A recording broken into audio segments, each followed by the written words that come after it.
안녕하세요. 누구보다 파란만장한 인생을 살아온 30대 여성입니다.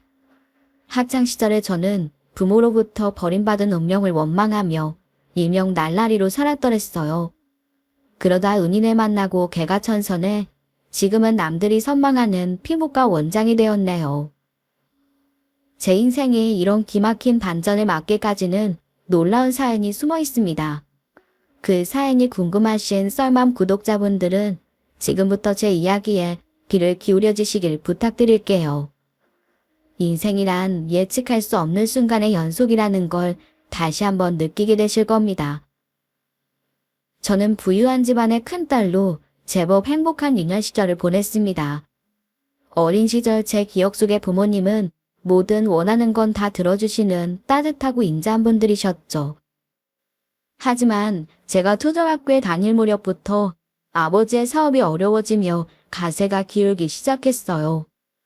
그러자 평소 금슬 좋던 부모님의 사이도 급격히 나빠졌네요.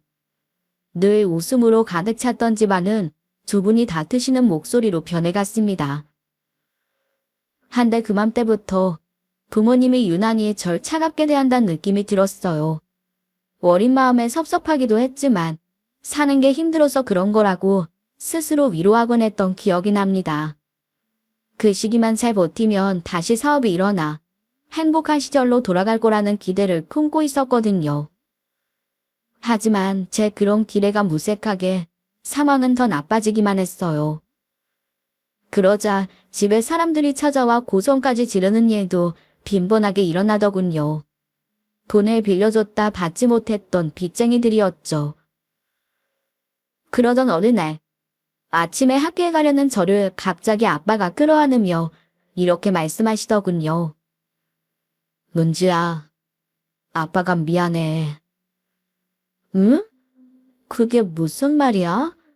왜? 그냥 요즘 아빠가 은주한테 너무 신경을 못 쓰고 화만 낸 것 같아서. 아니야. 나도 이제 벌써 5학년이잖아. 엄마 아빠가 지금 얼마나 힘든지 조금은 알아요. 아빠 사업 빨리 잘 돼서 우리 다시 옛날처럼 놀러도 다니고 그랬으면 좋겠다. 그래. 은주 요즘 어디 아픈 데는 없지? 응, 나 이제 다 나았잖아. 요즘 내가 얼마나 잘 뛰는지 아빠한테 보여줘야 되는데. 다행이다.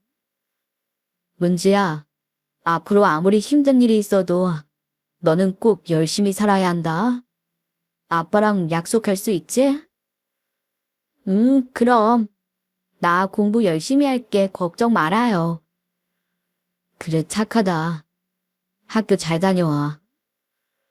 사실 저는 어릴 때 심장이 안 좋아서 여러 차례 수술을 받아야 했어요.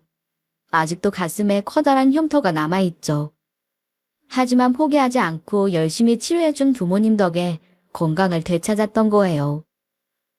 그날 집안이 어려운 와중에도 아빠가 저를 걱정해주는 것 같아 가슴이 뭉클했던 기억이 나네요. 그런데 학교를 마치고 돌아오는 제 눈에 집 앞에서 웅성거리는 사람들이 보였어요. 저는 우아한 마음에 달려갔다 바닥에서 아무렇게나 주저앉아 통곡하는 엄마를 보고 놀라서 소리쳤습니다. 엄마, 무슨 일이야? 왜 그래요? 하지만 저를 본 엄마는 더 크게 소리내어 울 뿐 대답이 없었네요. 그때 이웃 아주머니가 저를 바라보며 입을 열었죠. 아유, 불쌍한 것. 너희 아빠는 무정하기도 하지. 어린 것들을 어쩌라고 그런 짓을 해. 저는 아주머니의 말이 뭔지 몰라 어안이 벙벙했지만 뭔가 심상치 않은 일이 생겼다는 건 느낌으로 알 수 있었습니다. 아니나 다를까 삶의 무게를 견디지 못한 아빠가 스스로 세상과의 인연을 놓아버리셨던 겁니다. 저는 그제서야 그날 아침에 아빠가 했던 말이 마지막 인사였음을 알아차리고 미친 듯이 눈물을 쏟았네요. 하지만 제가 겪어야 했던 시련은 거기서 끝이 아니었어요. 아빠의 장례를 치르자마자 엄마가 친정오빠를 따라 미국으로 떠나며 제 출생의 비밀을 폭로한 겁니다. 처음부터 너를 키우자고 한 건 아빠였어. 난 피도 안 섞인 애 거둘 자신이 없었다. 거기다 몸도 성치 않은 애 수발드는 건 정말 내키지 않았어. 그 사람이 하도 소원을 해서 나도 받아들인 거지. 그때는 네 동생이 생길 줄 몰랐거든. 근데 이젠 그때랑 상황이 달라졌으니 나도 더 이상 널 거둘 이유도 자신도 없어. 그게 무슨 소리예요? 받아주다니요. 너를 낳아준 부모는 따로 있었어. 먹고 살기 힘드니 자식을 우리한테 버리고 간 거지. 너희 아빠가 빚만 잔뜩 남기고 가서 집도 다 넘어갔고 상속도 포기한 내가 널 어떻게 키우겠니? 피차 서로 힘들게 하지 말고 각자 갈 길 가자. 그게 갑자기 무슨... 말도 안 돼요.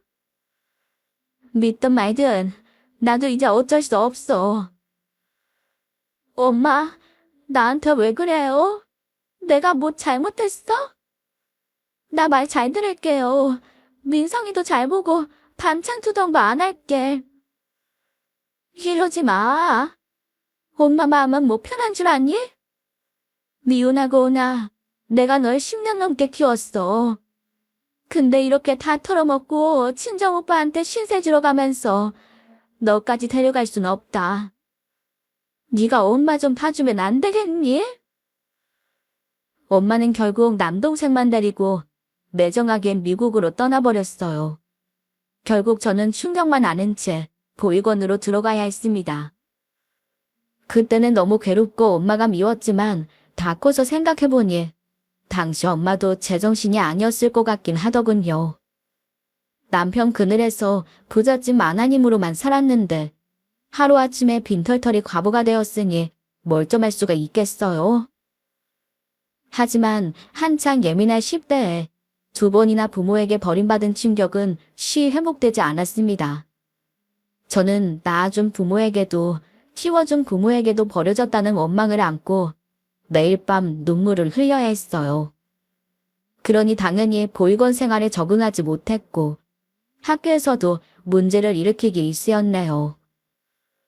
그러다 고등학교에 들어갔을 때 소위 이진이라는 아이들이 제게 손을 내밀었어요. 그맘때 보육원에 산다는 자격지심 때문에 친구를 사귀지 못하던 저는 차마 그 손을 뿌리치지 못했습니다. 그래서 나쁜 아이들과 어울리며 온갖 말썽이란 말썽은 다 부렸어요. 그럴 때마다 보육원 원장님과 담임 선생님이 경찰서에 불려다니며 엄한 생고생을 했죠. 그러다 하루는 정말 큰 문제에 엮이고 말았네요. 친구들이 시키는 대로 망을 본 것뿐인데 마트를 턴 일당으로 경찰에 붙잡히게 된 겁니다. 결국 저는 퇴학당할 위기에 처하게 됐습니다. 그때 담임 선생님은 저를 걱정하며 이렇게 말씀하셨어요. 은주야, 너 힘든 건 알겠지만 이대로 인생을 낭비하는 건 정말 어리석은 짓이야. 지금은 내 말이 마음에 와닿지 않겠지만 나중에 분명히 후회하게 될 거라고. 다들 너를 퇴학시킨다고 난리지만 난 네가 여기서 이렇게 공부를 끝내면 안 된다는 생각이 들어. 내가 보기엔 너는 공고머리가 있는 애야. 조금만 마음을 잡으면 금방 따라잡고 좋은 대학도 갈 수 있을 거란 말이야. 그러니까 반성문 쓰고 어떻게든 퇴학은 면하도록 노력해보자. 전 퇴학당해도 상관없어요. 어차피 몇 년 있으면 보육원에서도 쫓겨나고 돈 벌어야 하는데 그깟 쓸모없는 공부는 해서 뭐해요. 당장 먹고 살게 걱정인 사람한테 무슨 대학 타령이냐고요. 보육원 나간 언니들 얘기 들어보면 한 푼이라도 더 벌려고 매일이 전쟁이래요. 그건 보육원에서 자란 사람이든 아니든 마찬가지야. 사람으로 태어나서 자기 밥벌이 하는 건 당연한 권리이자 의무잖아. 지금 네 눈에는 너만 빼고 다른 사람들은 다 잘 먹고 잘 사는 것 같지? 하지만 들여다보면 누구든 걱정 없는 사람이 없어. 아무리 좋은 부모 만나서 잘 자란 사람도 한 번쯤은 좌절과 쓴맛을 보는 게 인생이라고. 그런 교과서 같은 말은 누구나 하겠어요. 선생님같이 편하게 산 사람이 뭘 알아요. 자기 일 아니라고 쉽게 말하지 마세요. 은지야, 너야말로 네 인생 아니라고 함부로 판단하지 마. 나도 부모님이 이제 돌아가시고 할머니랑 둘이 살면서 안 해본 아르바이트가 없이 살았어. 그렇지만 태어난 환경만 탓하며 망치기엔 남은 인생이 너무 길잖니? 넌 평생을 원망과 후회로만 살고 싶어? 앞으로 네 인생이 어떻게 펼쳐질지는 다 네가 선택하는 거야. 더구나 너를 도와주고 싶어하는 후원자도 있다고. 네, 그게 무슨 말씀이세요? 저는 전혀 생각지도 못했던 말을 듣고 깜짝 놀랐어요. 그러자 선생님이 마른 침을 삼키며 진지한 표정으로 말씀하시더군요. 어떤 독지가 보니 널 돕고 싶다고 학교로 연락하셨나 봐. 아마 보육원에 사는 아이들 중에 한 명을 돕고 싶었던 모양이더라. 그러니까 앞으로 넌 공부만 하면 된단 말이야. 대학 등록금부터 나중에 보육원 나와서 사는 생활비까지 전부 부담해 주신다고 약속하셨다니까? 은지야, 이건 하늘이 준 기회야.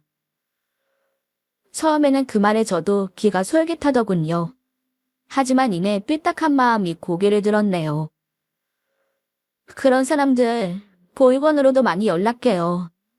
근데 그거 다 꿍꿍이가 있는 거예요. 괜히 선심 쓰는 척 복 몇 푼 지어주고 마음대로 사진 찍어서 연말에 여기저기 뿌린다고요. 두고 보세요. 분명히 정치하는 사람이거나 사업하는 사람일걸요? 전 고아라고 온 천지에 자랑하고 싶지 않아요. 그러니까 그딴 돈 필요 없다고 하세요. 아니야. 선생님 말 한 번만 믿어봐. 그렇게 자랑하고 싶으면 왜 자기가 누구인지 끝까지 밝히지 않았겠니? 거기다 혹시 네가 신경 쓸까봐 후원받는 것도 다른 학생들한테는 비밀로 조용히 진행해달라고 신신당부하셨다니까? 그게 정말이에요? 정말 자기가 누군지 나서지 않는다고요? 그래. 어디 사시는 어떤 분인지 학교에서도 정확히는 모르는 눈치야. 생색내고 싶은 사람이면 네 말대로 보육원으로 찾아가서 시끌벅적하게 장학금 전달식이라도 했겠지. 안 그래? 은지야, 넌 뭐든 할 수 있는 가능성이 있는 애야. 그래서 이런 기회도 주어진 거라고. 선생님의 말씀을 듣자 제 마음도 조금씩 움직이기 시작했어요. 외롭고 암담한 미래만을 생각할 때와는 다르게 저에게도 희망이 보이는 기분이 들었거든요. 저는 반성문도 쓰고 마트에 찾아가 사과도 한 끝에 간신히 퇴학을 면할 수 있었습니다. 그 뒤로 불량한 아이들과의 관계도 모두 정리하고 보육원에서 이손을 돕는 시간에는 오로지 공부에만 집중했어요. 그렇다고 갑자기 성적이 좋아지진 않았지만 노력하는 만큼 성과가 보이긴 했습니다. 그렇게 1년이 넘는 시간을 잠자는 시간까지 아껴가며 공부했습니다. 그리고 드디어 전교 1등이라는 놀라운 성적까지 받게 됐네요. 그동안 얼굴도 모르는 후원자분이 저를 정말 살뜰하게 챙겨주셨거든요. 계절이 바뀔 때마다 좋은 옷과 운동화를 보내주셨고 문제집 살 돈과 학원비를 지원해주셨어요. 그렇게 받기만 하는 게 마음에 걸려 학교 관계자에게 찾아가 이렇게 묻기도 했네요. 저를 후원해주시는 분한테 감사 편지라도 좀 보내고 싶은데 혹시 주소나 연락처를 알 수 없을까요? 한데 제 말을 들은 여직원이 난감한 표정으로 우물쭈물 대답하더군요. 어쩌지? 그 독지가분은 나서는 걸 원하지 않으셔. 후원도 우리를 통해 조용히 하고 싶어 하시잖아. 혹시 학생이 졸업하게 되면 그때는 직접적으로 연락해 주실지 모르겠지만 지금 우린 알려줄 수 있는 게 없어. 미안해. 그럼 이 편지라도 전해주실 수 없을까요? 제가 꼭 마음을 전하고 싶어서 그래요. 그러자 직원분이 어쩔 수 없다는 듯 제 편지를 받아들고 고개를 끄덕였습니다. 저는 그 편지에 제가 할 수 있는 모든 감사의 표시는 다 했어요. 하지만 후원자의 답장을 바란 건 아니었답니다. 워낙 나서거나 생색내길 원치 않는 분이시니 그저 제 마음만 전하면 족하다고 생각했거든요. 한데 편지를 전하고 2주 만에 보육원으로 답장이 왔더라고요. 편지에는 이렇게 적혀 있었어요. 나한테 고마워하지 말아요. 오히려 내 도움을 학생이 기쁘게 받아주니 그게 고맙네요. 앞으로 어떤 일이 있어도 나는 은주 학생을 도울 생각이니까 아무 걱정하지 말고 하고 싶은 공부 열심히 하도록 해요. 그렇게 겸손하고 감사한 답장을 받자 세상을 다 얻은 듯 든든하고 행복했습니다. 대가를 바라지 않는 무한한 배려에 더 이상 제가 혼자라는 생각도 하지 않게 됐죠. 그때부터 저에게도 꿈이라는 게 생겼습니다. 누군가의 지원과 믿음이 얼마나 큰 힘이 되는지 저는 그때 처음으로 느끼게 됐네요. 그렇게 또 한참의 시간이 흘러 저는 목표하던 의대에까지 합격하게 됐어요. 의대를 선택한 건 특별한 이유라기보다 그저 돈을 많이 벌고 싶다는 막연한 바람 때문이었습니다.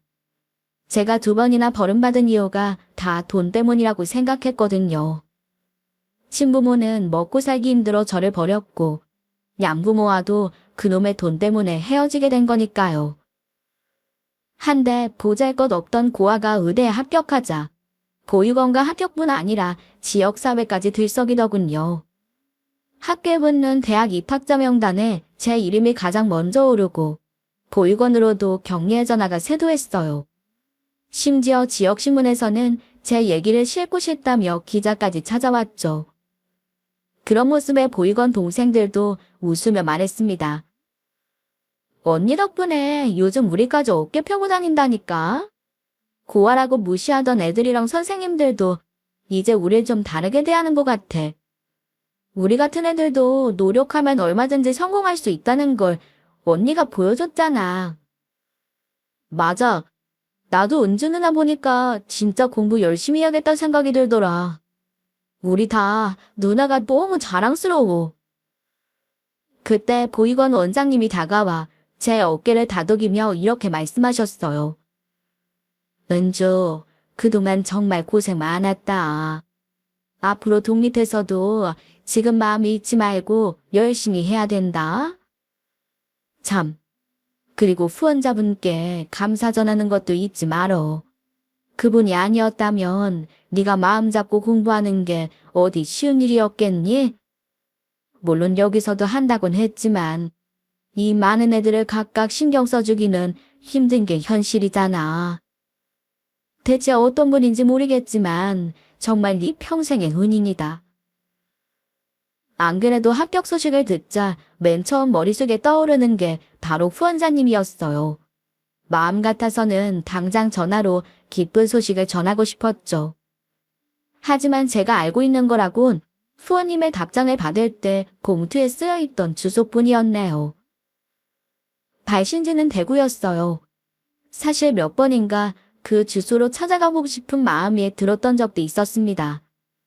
하지만 상대가 극구 만남을 거부하고 전화번호조차 알려주기를 꺼리더군요. 그래서 하는 수 없이 종종 편지로 안부를 전하며 아쉬움을 달랠 수밖에 없었지요. 그렇지만 의대 합격 소식만은 직접 제 입으로 전하고 싶다는 생각을 떨칠 수가 없더라고요. 그래서 큰 결심을 하고 후원자님의 편지를 손에 쥔 채 보육원을 나섰네요. 대구행 버스에 몸을 싣고 버스가 대구 터미널에 도착하기까지 저는 떨리는 마음으로 후원자님이 어떤 분일지 상상했습니다. 그렇게 꼬박 4시간 가까이 달려 대구에 도착한 저는 서둘러 봉투에 적힌 주소지로 찾아갔죠. 그 주소지는 동대구 터미널에서 택시로 불과 10여 분 떨어진 거리에 있더라고요. 택시기사님이 그러시는데 그 지역이 대구에서도 알아주는 부촌이라고 하더군요. 저는 역시나 후원자님이 제 예상대로 대단한 자산가일 거라고 확신했네요. 한데 택시에서 내린 저는 상상했던 것보다 더 웅장한 저택을 보며 입을 떡 벌리고 말았어요. 100평은 좋게 넘어 보이는 넓은 마당을 갖춘 고급 2층 저택이 제가 찾던 집이었기 때문이죠. 잠시 후 저는 떨리는 마음으로 커다란 철제 대문 앞에 섰습니다. 그리고 조심스럽게 배를 누르려는데 때마침 집 앞에 고급 외제차 한 대가 멈춰서더라고요. 그러더니 그 안에서 한눈에 봐도 비싼 옷을 걸친 중년의 사모님 한 분이 내리셨어요. 그분은 저를 보며 고개를 갸웃거리더니 입을 열었어요. 누구, 혹시 이 집에 찾아온 거예요? 아, 네, 안녕하세요. 저는 이 편지를 보내신 분을 찾아왔어요. 저는 이분의 후원을 받는 학생이에요. 네? 아, 그 후원. 그쪽이 그 보육원 학생이구나? 네. 혹시 후원자님이세요? 저는 감격에 겨워 상대방에게 바짝 다가서며 눈을 빛냈습니다. 그러자 당황한 듯 보이던 사모님은 이내 얼굴에 웃음을 띠며 대답했어요. 아, 그래. 근데 여긴 어쩐 일이니? 내가 사적인 만남은 원하지 않는다고 한 것 같은데. 죄송합니다. 제가 후원자님의 도움으로 의대에 합격하게 됐어요. 찾아오거나 전화하는 거 바라지 않으셨는데. 그래도 이 소식만은 제가 직접 전하고 싶어서 신뢰를 무릅쓰고 이렇게 찾아왔어요. 세상에, 그랬구나. 대단하네. 축하해. 날이 추운데 이러지 말고 잠깐 집으로 들어갈까? 네? 아니에요. 제가 마음대로 찾아와서 안 그래도 결례를 했는데. 그래도 우리 집에 온 사람을 이렇게 보낼 순 없지. 날도 추운데 따뜻한 차라도 한잔 하고 가. 어서. 저는 그 손에 이끌려 집 안으로 들어가게 되었습니다. 육중한 대문을 열자 잘 정돈된 정원이 눈에 들어왔어요. 그리고 현관에 들어서니 화려한 가구와 장식품들이 늘어서 있더군요. 저는 조심스럽게 사모님의 뒤를 따라 거실로 들어가 소파에 앉았습니다. 그러자 사모님이 두리번거리며 누군가를 찾는 것 같더라고요. 아줌마, 아줌마. 그러자 이내 2층에서 도우미로 보이는 아주머니 한 분이 청소기를 들고 내려오며 대답했습니다. 사모님 오셨어요. 청소기 돌리느라 못 들었나 봐요. 죄송해요. 여기 귀한 손님 오셨으니까 차 좀 내줘요. 이 학생이 내 후원을 받고 의대에 들어갔다네요. 그이가 지난달에 중국에서 사온 고이차 있죠? 그것 좀 부탁해요. 그런데 저를 본 도우미 아주머니가 순간 좀 당황하는 것처럼 보였어요. 아마 행색도 남루한 제가 고급 소파에 앉아있는 모습이 어색하게 느껴져서 그랬을 겁니다. 아닌 게 아니라 제 생각에도 저는 그 집에 어울리지 않는 손님이었죠. 그런데 그 순간 주방으로 들어가는 도우미 아주머니의 걸음이 좀 불편해 보이는 게 눈에 들어왔어요. 제가 그 뒷모습을 유심히 바라보자 이를 지켜보던 사모님이 입을 열더군요. 집안일 도와주시는 분인데 다리가 좀 불편하셔. 그래도 얼마나 손끝이 야무진지 몰라. 난 이제 저분이 해주시는 거 아니면 밥도 못 먹는다니까. 그러면서 웃으시더라고요. 그래서 저도 대수롭지 않게 여기면서 곧 다른 주제로 이야기를 돌렸습니다. 저 만남을 원하지 않는다고 하신 걸 알면서도 무리하게 찾아와서 죄송합니다. 그래도 의대에 합격한 걸 알고 가만히 있을 수가 없었어요. 그동안 했던 것처럼 편지로 말씀드려도 되지만 제가 얼마나 감사하고 있는지 한 번쯤은 꼭 직접 얼굴을 뵙고 말씀드리고 싶었어요. 후원자님 아니셨다면 저는 말썽만 부리다 고등학교도 졸업 못했을 거예요. 그런데 제가 의대생이 된다니 저도 믿기지가 않아요. 이게 다 후원자님 덕분입니다. 저 이 은혜 평생 잊지 않을게요. 감사합니다. 그렇게 말해주니 내가 다 고맙네. 근데 앞으로는 이렇게 찾아오지 않았으면 좋겠어. 원래 내가 뭘 대놓고 자랑하는 성격이 아니라서. 그리고 먼 곳에 오가면서 시간 낭비하지 말고 그 시간에 공부에 더 신경 써줬으면 좋겠거든. 그래서 사람들한테 도움이 되는 의사가 돼준다면 난 그걸로 좋게. 뭐랄까, 인류에서 출발한 자선이라고나 할까? 저는 사모님의 말씀이 조금 섭섭하기도 했지만 그 마음을 헤아리려고 노력하며 대답했네요. 아, 네, 알겠습니다.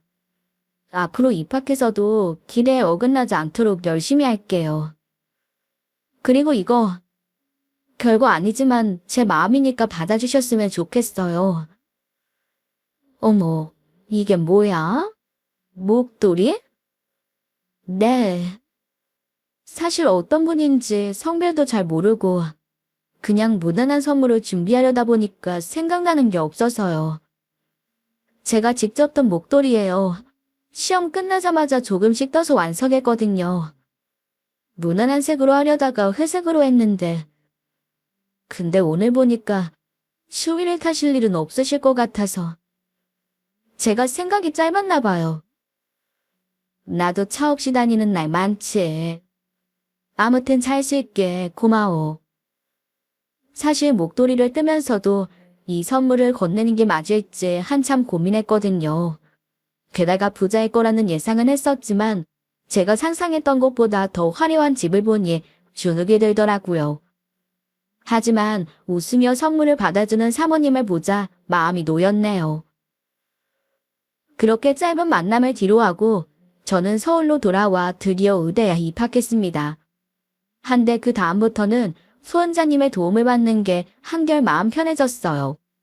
정체도 모르던 후원자가 제 예상보다 더 부유한 사람이라는 걸 확인하자 심적 부담감이 줄어들었던 게 아닐까요? 사실 대구에 찾아가기 전 저는 대학에 가면 후원을 그만 받겠다고 편지를 쓴 적이 있었어요. 얼굴도 모르는 이의 도움이 부담되기도 했고 과외와 아르바이트를 하면 제 힘으로도 살아갈 수 있을 것 같더라고요.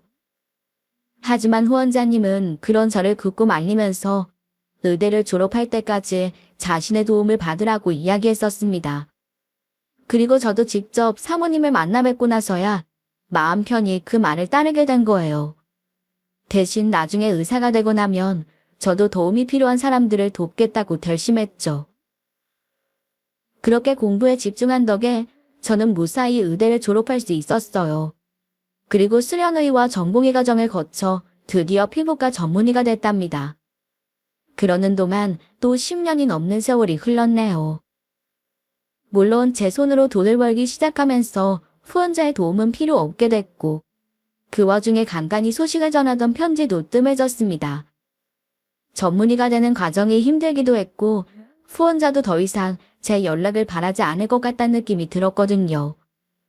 바쁜 분이니 편지에 일일이 답장을 해주기가 귀찮을 것 같더라고요. 그 사이 저는 평생을 함께하고 싶은 남자를 만나게 됐습니다. 저와 같은 병원에서 전의미 과정을 함께했던 동료 의사였어요. 그때까지도 고아라는 꼬리표 때문에 선뜻 연애 한번 하지 못했던 저는 남자의 적극적인 구애에 마음을 열게 됐네요.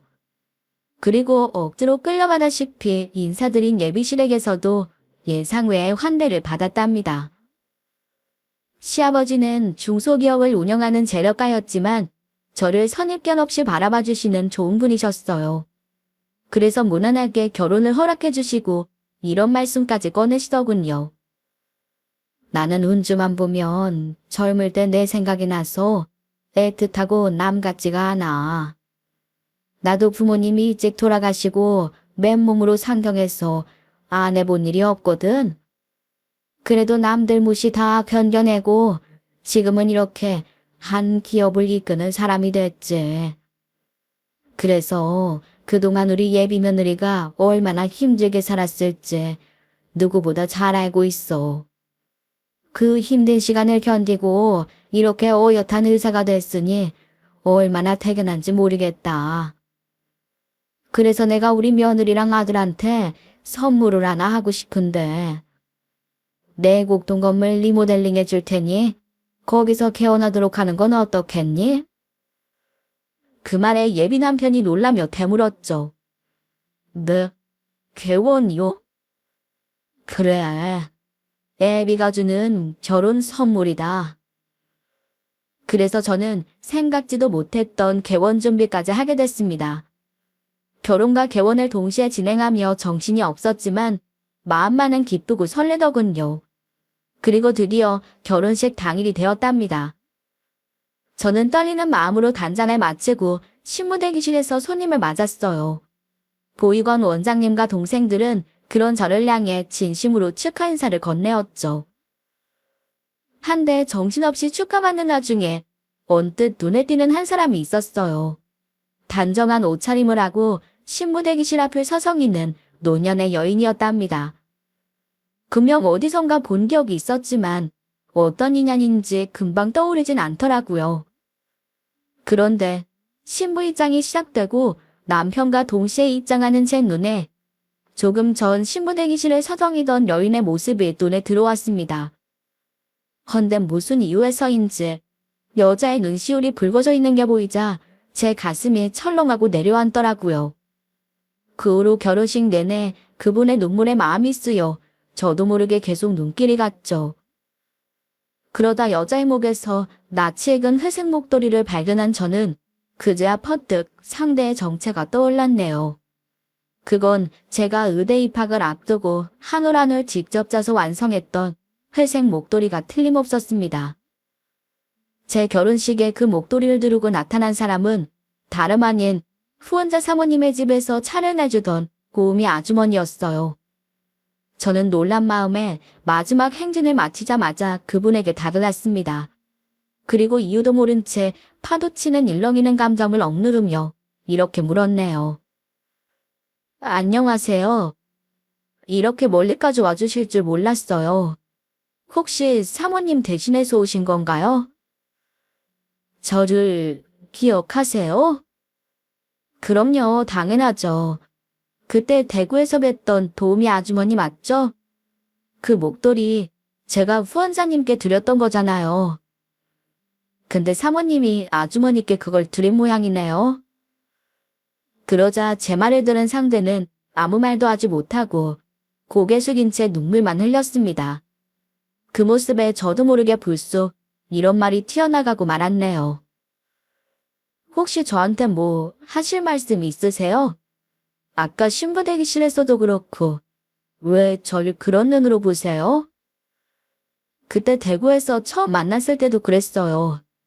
금방 울 것 같은 표정으로 왜 그러시는 건데요? 제가 고아라 불쌍해서 그러시는 거예요? 사실 저는 대구에 다녀온 뒤에도 한동안 그 아주머니의 눈빛이 잊혀지지 않았더랬어요. 저를 바라보던 안타까운 눈길이 계속 마음에 남았던 거죠. 하지만 아주머니는 고개 숙인 채 여전히 아무 대답도 없었답니다. 저는 답답함만 아는 채로 마지막 인사를 건넬 수밖에 없었네요. 사모님이 바쁘셔서 대신 오신 건가 봐요. 이렇게까지 하실 필요는 없었는데 제가 괜히 연락을 드린 모양이네요. 이유가 어떻든 멀리까지 와주셔서 감사합니다. 식사 꼭 하고 가세요. 저는 사진 촬영을 해야 해서. 그럼 이만. 그런데 그 순간 아주머니의 뒤에서 건장한 청년 하나가 불쑥 나타나더니 알 수 없는 말을 늘어놓더군요. 이모, 어서 말씀하세요. 꿈에서도 못 있던 딸이 결혼하는데 엄마라고 밝히지도 못할 거면서 여기는 뭐하러 길을 쓰고 오셨어요. 그동안 누나 보고 싶어서 잠도 못 자고 마음고생한 거 아니에요. 저는 처음 보는 남자의 말에 화들짝 놀라서 물었습니다. 누나라니요? 누구? 혹시 저 말씀하시는 거예요? 안녕하세요. 누나는 절 모르겠지만 전 누나 이야기 많이 들었어요. 갑작스러우시겠지만 이분이 누나 친엄마세요. 전 누나 사촌동생이고요. 네? 그게 무슨... 누나가 태어나고 얼마 안 됐을 때 이모부가 사고를 당해서 병원에 계시다 돌아가셨나 봐요. 넉넉하지 못한 살림에 병원 신세까지 지느라 형편이 많이 어려웠대요. 근데 이모부가 돌아가시고 얼마 안 됐을 때 누나가 아픈 걸 알게 된 모양이에요. 하루 벌어 하루 먹고 사는 처지에 치료해줄 방법이 없으니까 애를 이웃의 업둥이로 보낸 거죠. 이웃 중에 아기를 못 낳는 부자가 있었대요. 돈 없어 죽어가는 자식 살리려고 부잣집에 보내놓고 여태 숨어서 뒷바라지 하신 거예요. 그동안 핫비며 사말미를 대준 후원자가 누나 친어머니라고요. 그게 도대체 난 무슨 이야기를 하는 건지 하나도 모르겠어요. 물론 당황스러울 거예요. 저도 처음에 이야기 듣고 정말 놀랐거든요. 근데 이모가 누나 뒷바라지 하려고 그동안 얼마나 일을 악물고 살았는지 그건 잘 알아요. 평생 불편한 다리로 남의 집에서 일하면서 한 푼 두 푼 모아 1,000원 한 장 안 쓰고 다 누나한테 보내셨거든요. 그러면서도 누나가 어디서 어떻게 사는지 계속 멀리서 지켜보기만 하셨어요. 장애 가진 부모가 혹시 앞길을 막을까봐 그게 걱정되셨던 모양이에요. 근데 누나 결혼 소식을 듣고 고민하느라 일주일간 제대로 드시지도 못했다길래 제가 모셔온 거예요. 여태까지 입을 꼭 다물고 있던 아주머니는 갑자기 복받치는 감정을 주체하지 못했는지 눈물을 펑펑 쏟으며 입을 열더군요.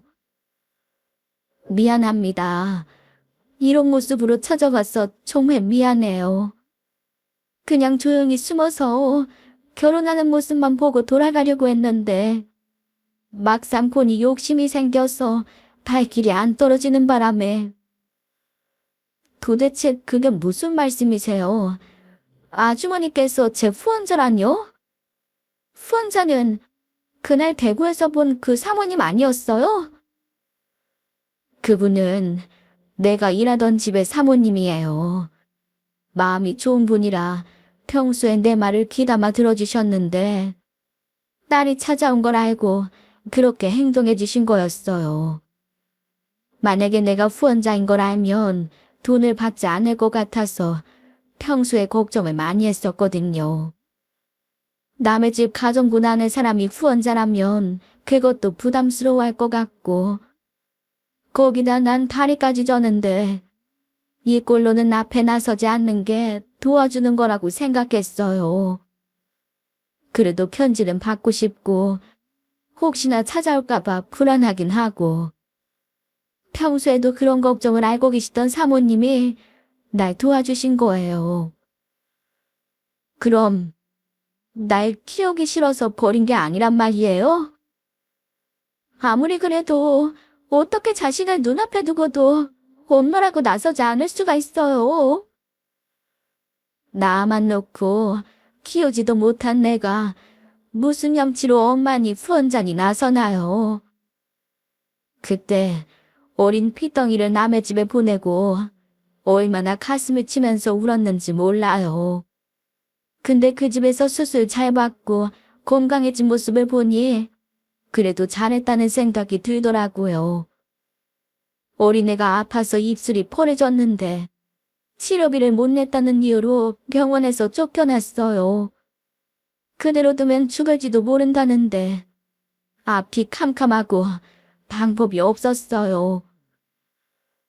그렇게 널 보내고 평생을 지켜보며 살았는데 그 집이 하루아침에 그렇게 망할 줄은 정말 몰랐어요.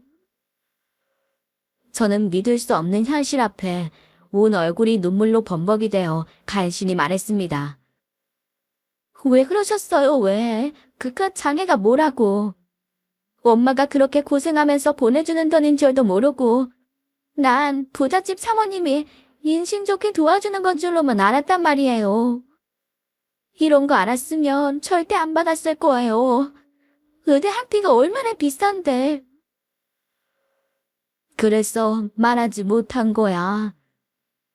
그래도 네가 이렇게 어엿한 의사가 되고 좋은 남자를 만나 결혼하는 걸 보니 난 이제 죽어도 여한이 없다.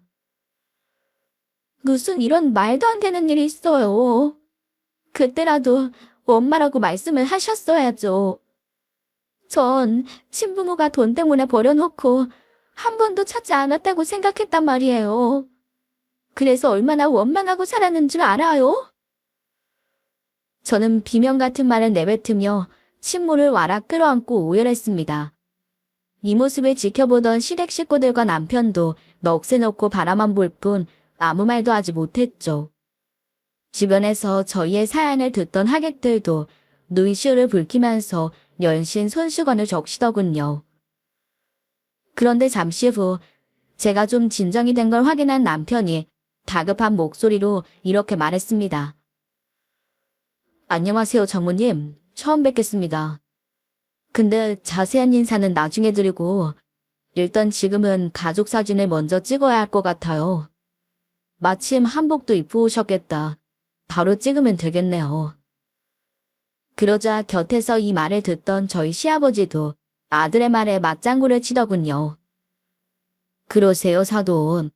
이렇게 경사스러운 일이 또 있겠냐마는 아까부터 사진기사님이 기다리고 계시네요. 예? 아닙니다. 제가 무슨 염치로. 전 그럴 자격이 없어요. 아니, 사돈, 무슨 그런 말씀이 있어요. 이렇게 똑 부러진 딸을 낳으셨는데 자격이 왜 없습니까? 나만 놓고 키우지도 못한 주제 구물합시고 나서다니요. 거기다 이런 몰골로 정말 죄송하고 면모가 없습니다. 당치 않습니다. 저도 지금이야 먹고 살만하지만 예전에는 먹을 게 없어 물배 채우며 버틴 날이 하루 이틀이 아닙니다. 가난 때문에 팔다리 떼어내는 심정으로 아이를 보내셨을 텐데 그 마음을 왜 모르겠어요. 더구나 우리 며느리 공부시키려고 불편한 몸으로도 이를 악물고 일하셨다면서요. 그게 왜 버린 겁니까? 저도 며느리한테 익히 들어 알고 있어요. 아주 고마운 후원자분이 계셨다고요. 그분 덕에 자기가 의사가 된 거라고 얼마나 고마워했는지 모릅니다. 그런데 사돈께서 자격이 없으시다뇨. 낳아준 부모로서도 공부시켜준 후원자로서도 사돈은 충분히 자격이 있습니다. 그런 아버님의 말씀에 엄마의 눈에는 또다시 눈물이 그렁그렁 맺히더군요. 저희는 사진작가에게 양해를 구하고 엄마를 진정시킨 후 함께 가족사진을 찍었답니다. 저도 우느라 엉망이 된 신부화장을 손보느라 정신없었지만 마음만은 벅찼네요. 하객들은 자신들의 사진 찍는 순서가 지체되는 것도 아랑곳하지 않고 저희를 향해 힘찬 박수를 보내주었죠. 그렇게 결혼식에서 친엄마와 재회한 후 벌써 3년이라는 시간이 흘렀습니다.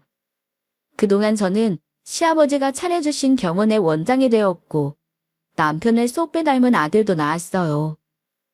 아들은 누굴 닮았는지 하루하루 커가는 속도가 엄청났어요. 아마 저 혼자였다면 그런 건강한 사내 아이를 키우며 일까지 하는 생활이 힘에 부쳤을 수도 있겠네요. 하지만 저에게도 이제 자식일이라면 만사 제쳐두고 달려오는 친정엄마가 계십니다. 엄마, 우리 집에 오셔서 애 좀 봐주세요. 시어머니도 안 계시고 아직 어린애를 남한테 맡기자니 마음에 걸려서요. 그렇다고 아버님이 신경 써서 차려주신 병원을 나 몰라라 할 수도 없잖아요. 윤서방 혼자서는 힘에 부칠 것 같아요. 그래? 아유, 그럼 당연히 우리 손자 이 외할미가 봐줘야지. 엄마는 노인네처럼 외할미가 뭐예요? 할미를 할미라고 하지. 그럼 뭐라고 해? 어린 너를 남한테 보낼 때는 내가 할머니 소리 들을 날이 올 거라는 상상은 하지도 못했어. 근데 그 말이 어때서? 나한테는 아주 눈물나게 고마운 말이야. 저는 그런 엄마의 말에 코끝이 찡해왔어요. 그리고 얼마 후 한달음에 달려온 엄마는 몸푼 딸을 위해 건강관리도 해주시고 갓난장이도 돌봐주셨답니다. 여러분, 앞으로 제게 또 어떤 시련이 닥쳐올지 미래는 알 수 없겠지요. 하지만 분명한 한 가지는 저는 더 이상 혼자가 아니라는 거예요. 지금 제 곁에는 다정한 남편과 귀여운 아들, 든든한 시아버지가 계시고 기적처럼 다시 만난 친정엄마까지 저를 지켜주고 계십니다. 그들이 있는 한 앞으로 제가 다시 길을 잃고 헤맬 일은 없을 것 같네요. 이렇게 심적으로 안정을 찾은 요즘 저는 스스로 했던 약속을 지키기 위해 노력하고 있답니다. 나중에 성공하면 남을 돕겠다던 다짐을 잊지 않은 거죠. 그래서 결식아동을 돕는 재단에 기부금도 보내고 노류봉사에도 참여하고 있네요. 그리고 조만간 바쁘게 사느라 잊고 지냈던 고마운 사람들도 찾아볼 생각입니다. 고등학생 때 퇴학당할 위기에서 구해준 담임선생님도 찾아뵙고 저를 수술시켜 새 삶을 살게 해준 양부의 납볼당에도 자주 들러볼 생각이에요. 제 마음이 기쁨과 행복으로 가득 차니 주변에도 그 사랑을 나누고 싶은 마음이 커지네요. 그럼 사연을 함께 해주신 여러분도 부디 가족의 사랑 안에서 행복이 충만한 하루 보내시길 바라며 저는 이만 인사드리겠습니다. 긴 이야기 들어주셔서 정말 감사합니다.